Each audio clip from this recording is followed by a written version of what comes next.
l'émission Saveurs divines. Cette bonne nouvelle du royaume sera prêchée dans le monde entier pour servir de témoignage à toutes les nations. Alors viendra la fin.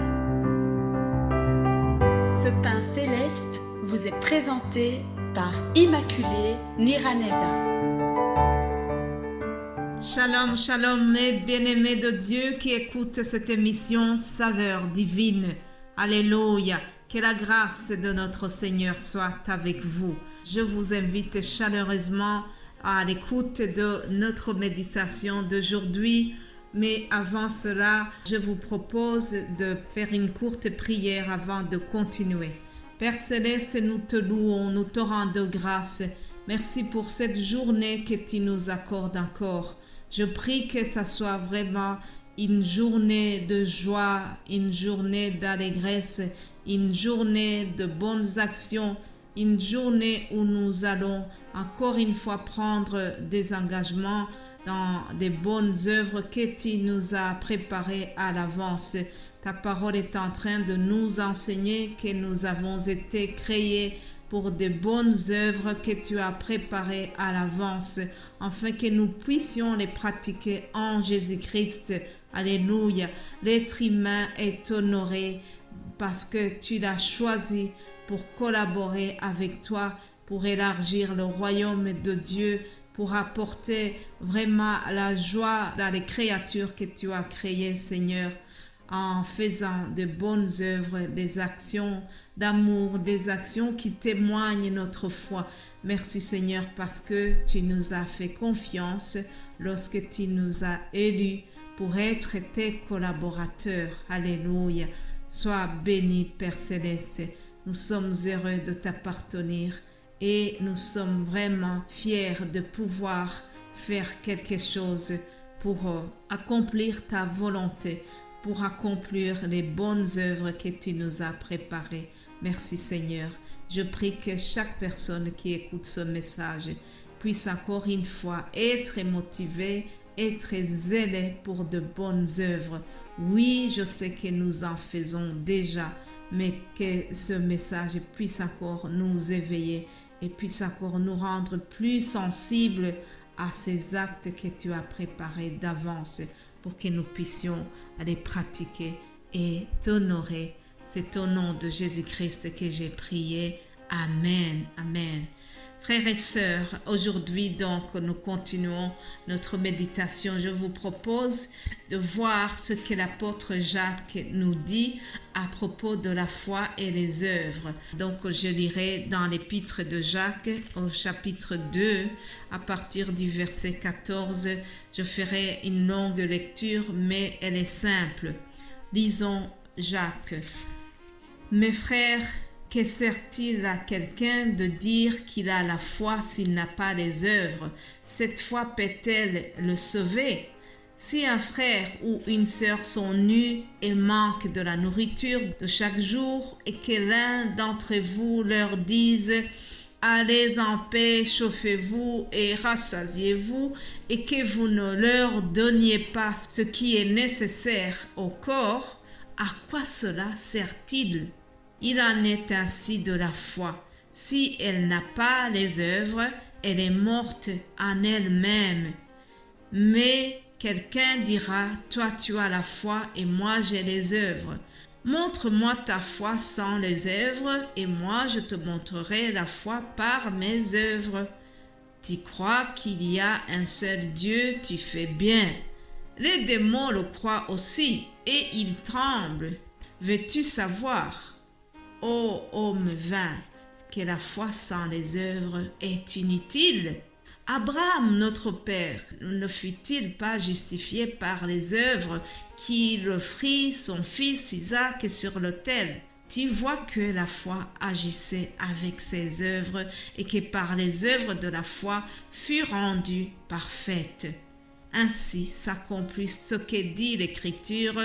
Abraham crut à Dieu et cela lui fut imputé à justice et il fut appelé ami de Dieu.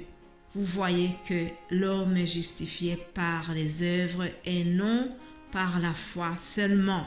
Alléluia. et bien-aimés de Dieu. Jacques qui parle ici, c'est le frère du Seigneur. Alors Jacques était le responsable de l'église de Jérusalem.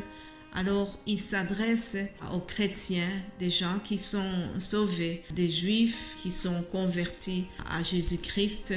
Alors il s'adresse à eux, en même temps il s'adresse à tous ces juifs qui ont été dispersés suite à la persécution, notamment c'est après l'événement de la lapidation d'Étienne. Et donc Jacques s'adresse aux chrétiens qui connaissent déjà ce qu'ils font, des gens qui sont sauvés, des gens qui sont mûrs dans leur foi. Alors il va leur donner cette remarque en leur disant « Attention frères et sœurs, si nous croyons en Jésus-Christ, nous devons le témoigner par des œuvres concrètes, des actions d'amour qui sont concrètes. » Il dit, si quelqu'un dit qu'il a la foi, mais qu'il n'a pas les œuvres, est-ce que cela suffit? Est-ce que cela peut-il sauver cette personne? Alors au verset 15, il leur donne un exemple. Si une sœur ou un frère sont nus, ou bien qu'il manque de la nourriture, et que vous lui dites « Oh, allez en paix, chauffe-toi ». Vous voyez, c'est une manière de leur dire, ça ne suffit pas de leur dire « Partez, que Dieu te bénisse ». On a cette formule qui dit que Dieu te bénisse. « Oh, prends courage ma sœur, prends courage mon frère. Ah, j'espère que ça va aller ». Des paroles comme ça en l'air, ça ne suffit pas, chers amis. Si tu vois quelqu'un qui est dans le besoin, qui a faim, il faut lui donner à manger. Si tu as la possibilité, si tu vois qu'il est nu, il faut l'habiller au lieu de lui dire seulement « Prends courage et vas-y, Dieu va t'aider ». Non, il faut mettre la parole de Dieu en pratique. Jacques nous le dit aussi précédemment dans le premier chapitre. Il veut que notre foi s'accompagne par vraiment des actions concrètes, des œuvres qui démontrent que nous sommes sensibles au malheur des autres. Donc il a donné cet exemple dans le verset 15. Alors au verset 19, Jacques a dit quelque chose que j'ai beaucoup aimé. Il dit « Tu crois qu'il y a un seul Dieu, tu fais bien.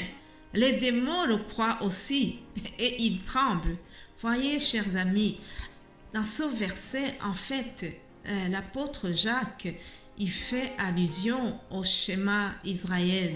Il fait allusion au credo de la foi d'Israël.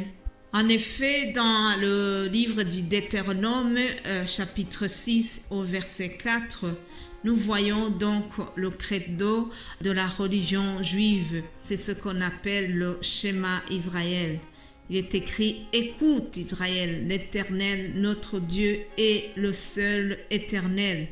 Ça, c'est le credo de la religion juive. C'est le fondement de leur foi. Écoute Israël, l'Éternel est le seul Dieu. C'est notre croyance aussi. Parce que c'est notre credo aussi, ceux qui croient en Dieu.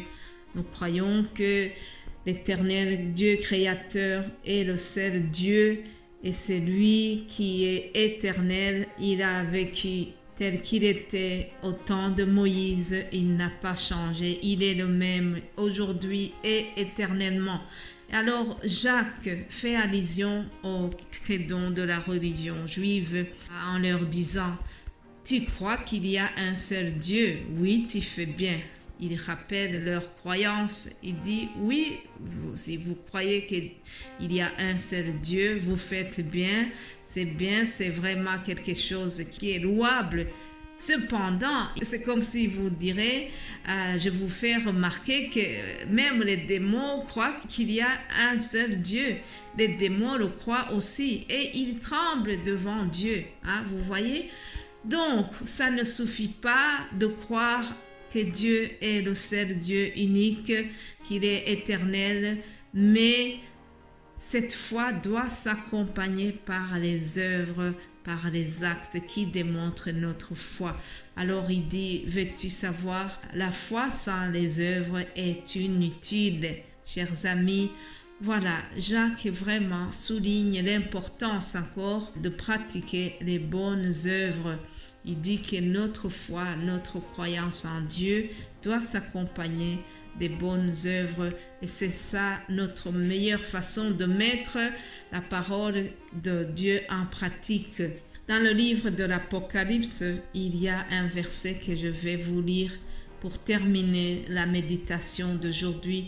Apocalypse 22, 12, il est écrit « Voici je viens bientôt et ma rétribution est avec moi pour rendre à chacun selon son œuvre. » Alléluia, pour rendre à chacun selon son œuvre. Mes bien-aimés de Dieu, vraiment ça, c'est ce que le Seigneur nous dit. Il vient bientôt, il va nous donner la rétribution selon nos œuvres. Je vous souhaite vraiment de continuer à pratiquer les bonnes œuvres car Jésus vient bientôt pour nous donner la rétribution. Soyez bénis. Amen.